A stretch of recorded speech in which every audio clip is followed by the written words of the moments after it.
Bonjour à toutes et à tous. Aujourd'hui, on va vous faire visiter le box du GMT 94.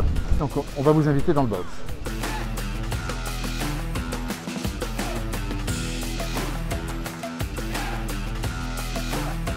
Bienvenue dans la partie atelier.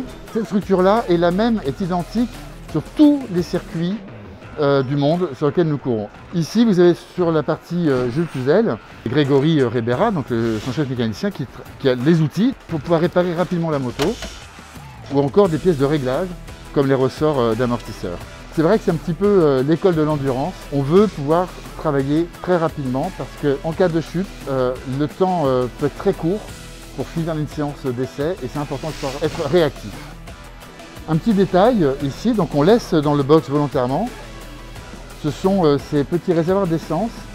Ça va nous permettre de ravitailler. Et alors, vous en avez deux, pourquoi? Il y en a un dans lequel on va mettre 3 litres d'essence. Dans l'autre, on mettra 5 litres. Et en fonction du nombre de tours restant à faire en fin de séance, on mettra 3 litres ou 5 litres.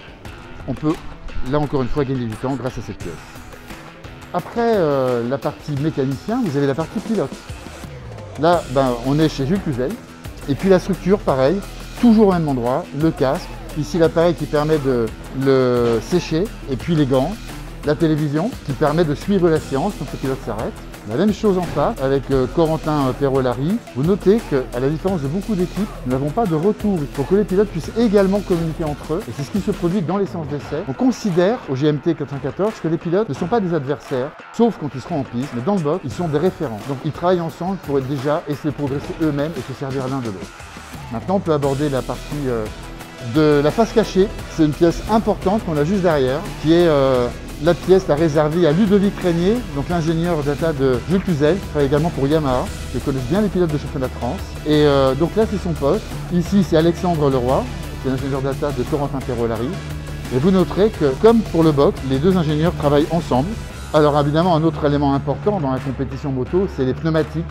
Donc ici, vous avez le poste de Thierry Dealer, et puis c'est vrai qu'on essaye de travailler avec la fédération, le promoteur, pour qu'on soit amené à consommer de moins en moins de pneus sur les compétitions, pour permettre aux motards de demain d'utiliser le travail effectué en course pour fabriquer des pneus qui durent le plus longtemps possible. Toujours à proximité des roues, vous avez ici des porte-couronnes préparées avec les couronnes pour permettre pendant la séance au pilote de changer son braquet.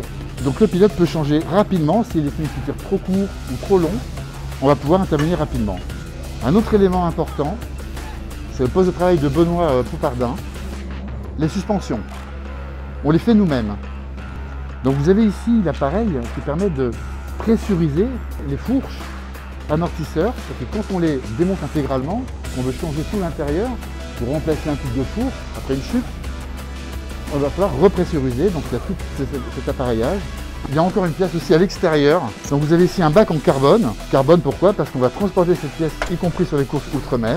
Et c'est ici que Grégory, Benoît, Sébastien, Alexandre, Ludo viennent travailler, préparer leurs pièces et les nettoyer. Vous avez là une soufflette, de l'eau et tous les produits nécessaires pour nettoyer la bulle, les carénages, les pièces moteurs.